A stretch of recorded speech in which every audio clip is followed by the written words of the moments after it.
Hello everyone. Today we are going to start our new topic. Topic is first law of thermodynamics. Very important topic for your exam point of view. ठीक है, 11th में इसकी derivation भी आ जाती है और इस पर बेस्ड न्यूमेरिकल भी मिल जाते हैं. इनफैक्ट अगर हम बात करें सिर्फ 11th तक ही नहीं, जहां भी थर्मोडायनामिक्स है, चाहे आप ग्रेजुएशन की ही बात क्यों ना कर लो, जहां भी थर्मोडायनामिक्स आती है, फर्स्ट लॉ ऑफ थर्मोडायनामिक्स पर बेस्ड क्वेश्चन ना पूछा जाए ऐसा हो ही नहीं सकता.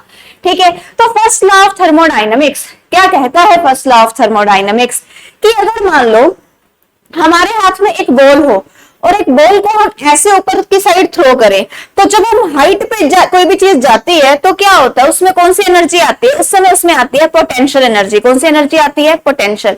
तो क्या होगा, जो बॉल है, हमने बॉल को जब ऊपर थ्रो किया, एक पॉइंट पे जाके, एक हाइट पे जाके बॉल जो सी है वो नीचे आ जाती है. जैसे ही बॉल नीचे आती है, ग्राउंड पे आती है और ऐसे मूव करेगी, तो उसमें कौन सी एनर्जी आ जाती है? Kinetic energy. यानी कि एनर्जी एक फॉर्म से दूसरी फॉर्म में कन्वर्ट हुई है. इस एनर्जी को ना तो हम खुद से क्रिएट कर सकते, ना ही हम इसको डिस्ट्रॉय कर सकते. ऐसा नहीं है कि जब हमने बॉल ऊपर थ्रो करी तब पोटेंशियल एनर्जी थी और नीचे आते ही सारी की सारी एनर्जी गायब. ऐसा नहीं होता. क्या होता है एक्चुअली? होता यह है कि जो एनर्जी है वो एक फॉर्म से दूसरी फॉर्म में क्या होती है? कन्वर्ट होती है. तो अब इस चीज को अगर हमें डेफिनेशन की फॉर्म में बेटा लिखना हो तो हम कैसे लिखेंगे इसे डेफिनेशन की फॉर्म में? We will right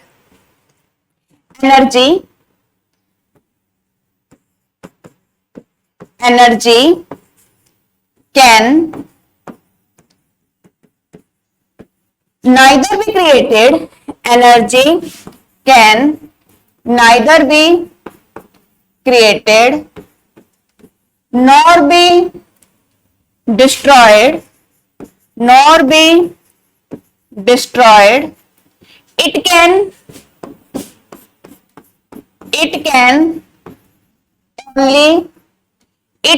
only convert its form, that is from one form to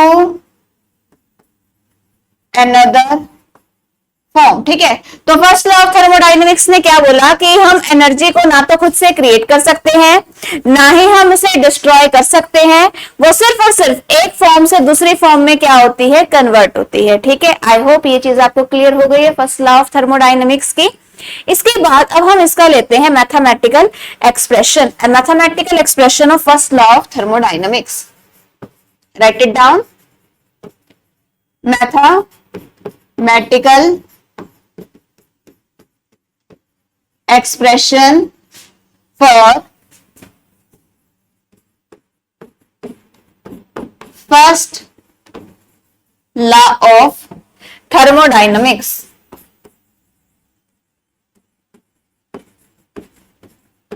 ठीक है, अब आपने क्या करना है? Mathematical expression.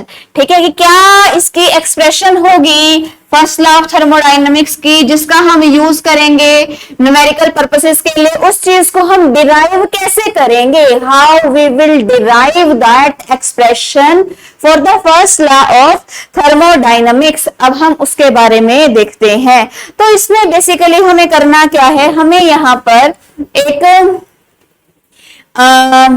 इस टाइप से एक सिस्टम बनाना है. तो ये यहाँ पर हमने ले लिया एक ऐसे, इस तरीके से ले लिया हमने यहाँ पर बीकर. ठीक है, ओके. इस बीकर के अंदर गैस प्रेजेंट है मान लो, और उसकी इंटरनल एनर्जी है यहाँ पर ले ली U1. ओके, इंटरनल एनर्जी को हम U से रिप्रेजेंट करते हैं. स्टार्टिंग इंटरनल एनर्जी है, तो हम यहाँ पर उसके लिए वन वर्ड यूज कर रहे हैं, वन सबस्क्रिप्ट में लिख रहे हैं. तो बेटा क्या हो जाएगा? U1. ठीक है, इसके ऊपर हमने पिस्टन लगा दिया. पिस्टन कैसा होता है? कुछ इस तरीके से. ये ऐसे बनाया, ये यहाँ पर ऐसे लिखा, ये ऐसे ड्रॉ किया, और इसके बाद ये ऐसे आ जाएगा. यहाँ पर हमने कुछ इस तरीके से ऐसे बना दिया पिस्टन. ठीक है, कहाँ होता है पिस्टन? कहीं देखा है पिस्टन? बिल्कुल देखा है. ठीक है, छोटे होते हुए आपने साइकिल के पहिए में हवा भरी होगी, है ना, तो उसके लिए पंप यूज किया होगा. तो वो पंप कैसा होता है? ऐसा होता है ना, उस पंप को ऐसे प्रेस कर किया जाता है. उस पंप को होता है ना ऐसा बना बेटा, इस टाइप से बना होता है, वो पंप बना होता है. ये ऐसे इस टाइप से, है ना। तो ये जब हम ऐसे ऊपर नीचे करते हैं तो जो हवा है साइकिल के पहिए के अंदर चली जाती है। तो ये जो काम कर रहा होता है किसका, ये क्या चीज है, ये पिस्टन है। तो वही चीज हम यहाँ पर अप्लाई कर रहे हैं इसको ऊपर नीचे से मूव करने के लिए। Okay, this is what, this is actually the piston. ठीक है, क्या है ये बेटा, एक्चुअली क्या चीज है, पिस्टन है। तो इसके बाद नेक्स्ट क्या है, इसकी इंटरनल एनर्जी U1 है। क्या है, इसकी इंटरनल एनर्जी U1 है। मान लेते हैं ये जो सिस्टम है इसके ऊपर हमने Q amount of heat supply करे। Q is the amount, small Q से डिनोट करते हैं, अपनी तरफ से हमने कोई सिंबल नहीं लिखना। Small Q is the amount of heat which we supply to the system. इसे हम सिस्टम पे सप्लाई करेंगे तो हमारे पास क्या आएगा, ये जो इंटरनल एनर्जी है जिसे हमने U1 से डिनोट किया, ये क्या आ जाएगा, ये कन्वर्ट हो जाएगी, किसके अंदर कन्वर्ट हो जाएगी, आगे फर्दर उसमें कुछ अमाउंट क्यू का भी ऐड हो जाएगा। यानी कि स्टार्टिंग में बेटा जो इंटरनल एनर्जी U1 थी अब कितनी हो जाएगी, U1 से तो पहले से ही थी, U1 पहले से ही थी, इसके अंदर अब इंटरनल एनर्जी के अंदर थोड़ी सी हीट भी चली गई है, यानी कि क्यू अमाउंट हीट भी सप्लाई हो चुकी है। इसके बाद नेक्स्ट क्या आता है, नेक्स्ट क्या आता है यहाँ पे, अब हमने इसी सिस्टम को हमने आगे बनाया है। ठीक है, इस सिस्टम को हम आगे बना रहे हैं। तो अब हमने क्या किया, पहले एक सिस्टम था उसकी इंटरनल एनर्जी कितनी थी बेटा, U1 थी। कितनी इंटरनल एनर्जी थी उसकी, U1 थी। उसको हमने Q amount of heat supply करी। जैसे ही हमने Q amount of heat supply करी उसकी इंटरनल एनर्जी, सिस्टम की इंटरनल एनर्जी पहले से ज्यादा बढ़ गई। ठीक है, पहले से ज्यादा क्या हो गई, बढ़ गई। ठीक है, अब क्या है, अब हमने क्यू अमाउंट ऑफ हीट देने के बाद इससे थोड़ा सा वर्क डन भी करवा दिया। वर्क डन यानी कि हमने इससे W amount of work done भी करवा दिया। तो ये जो इंटरनल एनर्जी है जिसे हमने U1 बोला है, ठीक है, U1 बोला है, ये क्या आ जाएगा, क्यू है, साथ में वर्क डन भी हो गया, प्लस में क्या आ गया, W भी आ गया। तो यहाँ पे तीन चीजें आ गई है, इंटरनल एनर्जी आ गई है, हीट आ गई है, as well as work done भी आ गया है। तो ये जो सिस्टम है इसके श्योरली इंटरनल एनर्जी कुछ ना कुछ बढ़ गई होगी।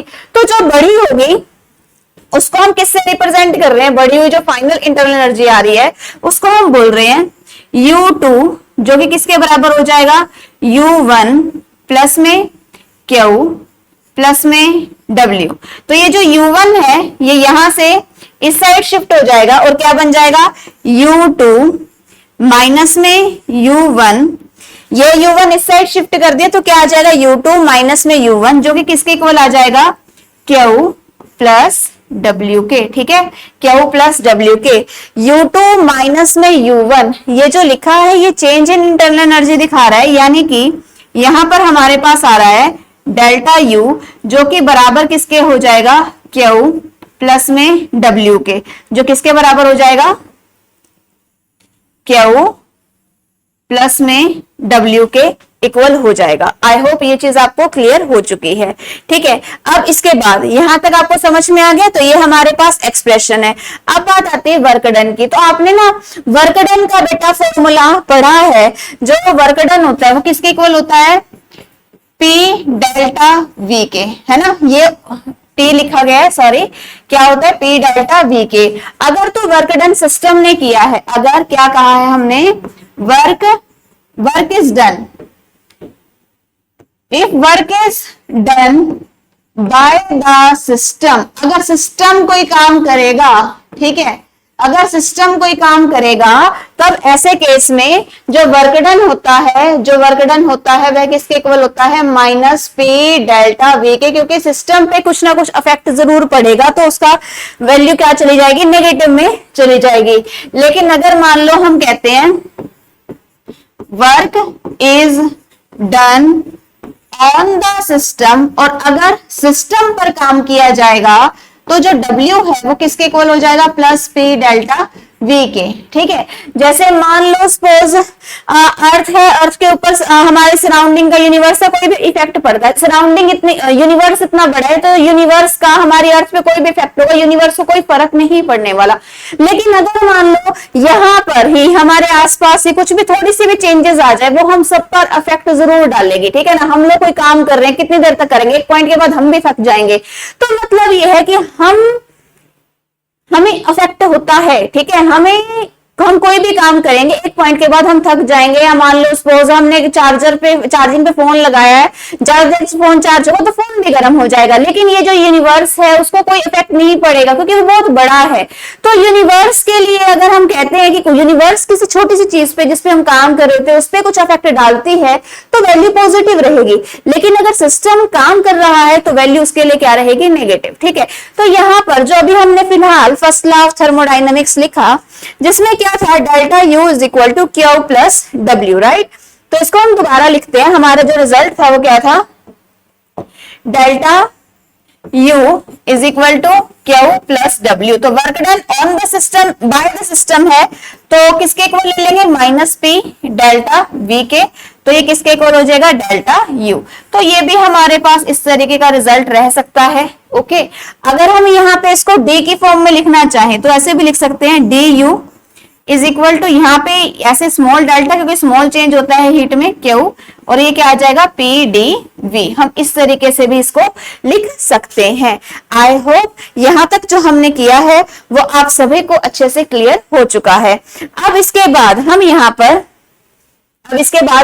इसके 3 केसेस लेंगे। ठीक है, अब हम क्या करेंगे, इसके बाद यहाँ पर इसके 3 केसेस लेंगे। तो पहला केस देखते हैं, उसको देखने से पहले फटाफट से आप इसको लिख लीजिए कि यहाँ पर हमारे पास फर्स्ट लॉ ऑफ थर्मोडायनेमिक्स क्या है। ओके,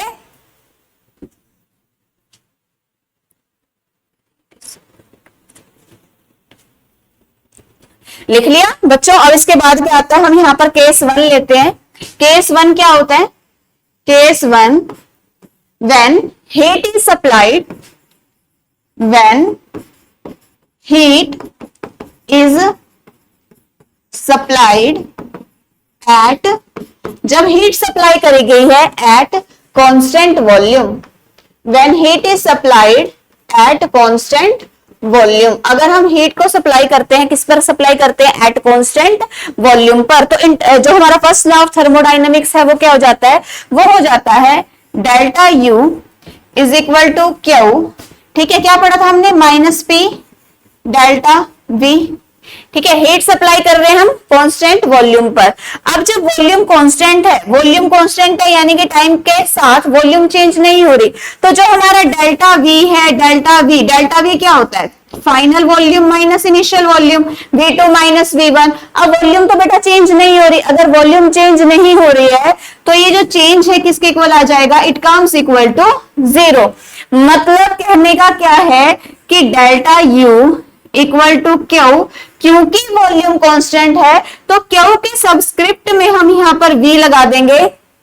ठीक है, माइनस में डेल्टा V 0 है तो 0 को P से मल्टीप्लाई करेंगे, anything any number multiplies with 0, answer कितना आता है हमारे पास 0, तो 0 आ जाएगा। और यहां पे क्या आएगा, डेल्टा U किसके इक्वल आ जाएगा, क्यू V के। और इसको हम ऐसे ही बॉक्स के अंदर डाल देंगे। आई होप ये जो चीज है आपको अच्छे से क्लियर हो चुकी है।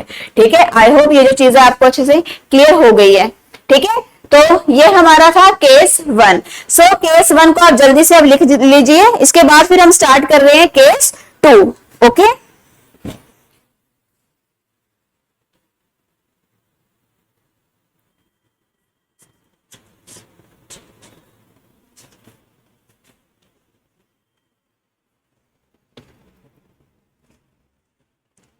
अब इसके बाद नेक्स्ट आता है हमारे पास केस 2। तो केस 2 लिखते हैं, case 2 for isothermal reversible change. अगर हमारे पास जो चेंज है वो आइसोथर्मल हुआ है, रिवर्सिबल चेंज है, तो क्या रहेगा फर्स्ट लॉ ऑफ थर्मोडायनेमिक्स। तो उसके लिए हमें क्या करना पड़ेगा, हम बेटा लिखेंगे यहाँ पे delta U, first law of thermodynamics का रिजल्ट, डेल्टा यू किसके इक्वल है, क्यू माइनस में पी डेल्टा वी के, इसके इक्वल आता है आइसोथर्मल रिवर्सिबल चेंज। जब हमारे पास प्रोसेस आइसोथर्मल होता है, आइसोथर्मल का मतलब क्या होता है, टेम्परेचर कांस्टेंट। क्या मतलब होता है आइसोथर्मल का, टेम्परेचर क्या होता है बेटा, कांस्टेंट। टेम्परेचर क्या होता है हमारे पास, कांस्टेंट, ठीक है। जब टेम्परेचर कांस्टेंट है तो कांस्टेंट का चेंज, देखो दोबारा यहाँ पे साइड में लिख लेते हैं, आइसोथर्मल प्रोसेस की अगर हम बात करें तो टेम्परेचर क्या होता है, टेम्परेचर होता है बेटा कांस्टेंट। क्या होता है टेम्परेचर, कांस्टेंट। और जब कोई चीज कांस्टेंट होती है तो जो उसका चेंज होगा वो क्या हो जाएगा, जीरो। और अगर चेंज ही नहीं हो रहा, इसका मतलब internal energy is also constant. मतलब कहने का ये है, हम इससे ये कंक्लूड करेंगे कि जो डेल्टा यू है वो भी किसके इक्वल हो जाएगा, जीरो के। किसके इक्वल हो जाएगा, जीरो के। तो अब इस चीज को हम फर्स्ट लॉ ऑफ थर्मोडायनेमिक्स में यूज करेंगे। तो फर्स्ट लॉ ऑफ थर्मोडायनेमिक्स में जरूरी नहीं है हम यही रिजल्ट यूज करें, इसके साथ हम दूसरा भी रिजल्ट यूज कर सकते हैं। वो कौन सा, वो W वाला, कि जो डेल्टा U है वो किसके इक्वल है, Q प्लस W के। ऐसा क्यों, क्योंकि डेल्टा V का यहाँ पे सच कोई रोल नहीं है, तो वर्क डन की फॉर्म में भी लिख सकते हो। अगर आपके पास ऐसा कोई MCQ आता है, it totally depends on you कि उस समय, ठीक है, एमसीक्यू आता है तो आपके पास आप पे पूरी बात निर्भर करेगी कि आप दोनों फॉर्मूलाज को ध्यान से देखो, सोचो और उस समय अप्लाई करो, ठीक है। और आई होप ये जो चीज है आपको याद अच्छे से रहेगी भी, ठीक है। तो बेटा डेल्टा यू की वैल्यू जीरो आ गई, मान लो हम उस वाले एक्सप्रेशन में पुट करते हैं, सो क्या आएगा हमारे पास, डेल्टा यू तो क्या है, जीरो है, ठीक है। तो इस पूरी टर्म की जगह हम क्या लिखेंगे, जीरो। तो जीरो किसके इक्वल हो जाएगा, Q प्लस W के, ठीक है। इस W को मैं इस साइड ले जाऊं तो Q किसके इक्वल हो जाएगा, माइनस W के। आई होप ये जो चीज है आपको अच्छे से समझ में आ गई। कैसे, एक बार और अच्छे से बता देते हैं। Zero equal to Q plus W, ये W उधर चला जाएगा तो मतलब माइनस W किसके बराबर आ जाएगा, माइनस W किसके बराबर आ जाएगा, Q के। तो ये चीज इसके बराबर है, ये इसके बराबर, तो इसको रिवर्स करके भी लिख सकते हैं। ऐसा इसलिए समटाइम मान लो किसी बच्चे को कंफ्यूजन होते है, खासतौर पे मैथमेटिक्स में, ठीक है। तो उसके लिए ये मैंने चीज आसानी से लिख दी है, बिकॉज समटाइम बच्चों को मैथ्स में गड़बड़ होने की वजह से थोड़ी सी यहाँ पे कैलकुलेशन, यहाँ पे थोड़ी सी कैलकुलेशन में मिस्टेक कर जाते हैं। तो ये चीज आई होप समझ में आ गई। Q equal to minus W मैंने यहाँ पर Q राइट डाउन किया है। So this one is the case 2। I hope ये जो केस 2 है आपको अच्छे से समझ में आ गया है। अब केस 2 का अपना अच्छे से लिख लीजिए जल्दी से। इसके बाद अब हम बेटा स्टार्ट करने वाले हैं, यहाँ पर केस 3 स्टार्ट करने वाले हैं। ओके, जल्दी से लिखो, फिर हम केस 3 लिखते हैं। केस 3 क्या कहता है,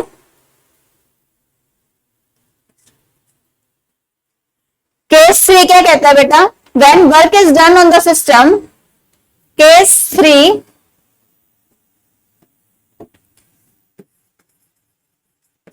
केस 3 क्या कहता है, when work is done on the system,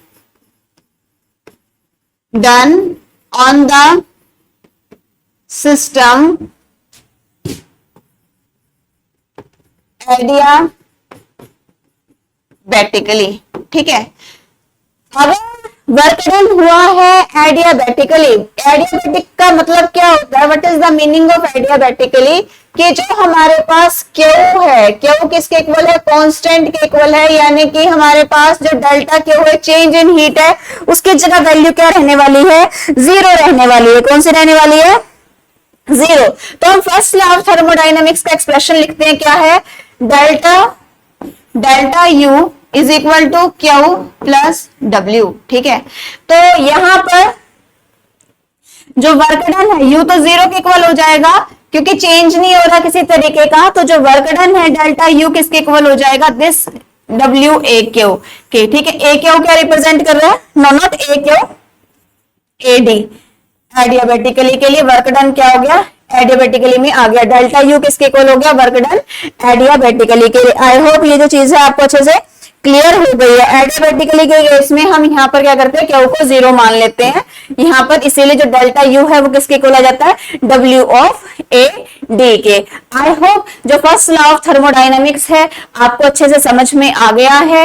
इसके जो मैथमेटिकल एक्सप्रेशन है कैसे निकाला वो बता दिया, और इसके जो अलग अलग केसेस हैं जो थोड़ा सा हमने थोड़ा आगे इसको पढ़ा है, इसके जो केसेस हैं वो भी आपको अच्छे से क्लियर हो गए हैं। तो केस कौन कौन से थे हमारे पास, हमारे पास बेटा फर्स्ट केस था जब हम हीट सप्लाई करते हैं, जब हम हीट सप्लाई करते हैं कब, कांस्टेंट वॉल्यूम पर। अगर हम हीट को कांस्टेंट वॉल्यूम पर सप्लाई करते हैं तब ऐसे केस में डेल्टा यू किसके इक्वल होता है, क्यू वी के इक्वल होता है। ठीक है, इसके बाद नेक्स्ट था हमारे पास केस 2, अगर हम आइसोथर्मल रिवर्सिबल चेंज की बात करते हैं तो क्यू किसके इक्वल होता है, माइनस डब्ल्यू के बराबर होता है। इसके बाद नेक्स्ट केस है केस 3, अगर हम वर्क डन एडियाबेटिकली करते हैं तो डेल्टा यू किसके इक्वल होता है, डब्ल्यू एडियाबेटिक के इक्वल होता है। आई होप ये जो चीजें हैं आपको अच्छे से क्लियर हो गई हैं, और कीप लर्निंग, समझ तो आ गया होगा। अब इस पर बेस इसको करके देखो, प्रैक्टिस अच्छे से करके देखो, न्यूमेरिकल्स पे बेस करके देखो। ठीक है, और जो भी आपका कोई प्रॉब्लम आती है इस टॉपिक पर बेस्ड तो वो आप कमेंट सेक्शन में जरूर मेंशन करो। आई होप ये जो चीजें हैं आपको अच्छे से क्लियर हो गई हैं। So keep learning, keep studying, be confident about your work, give your 100%, give your best and keep smiling. So at last of our video जो हमारा लास्ट में रहता है स्माइली, ठीक है, और स्माइली के साथ हम क्या सीखते हैं, हाँ बताओ बेटा, very good, thank you. So have a happy day, keep smiling.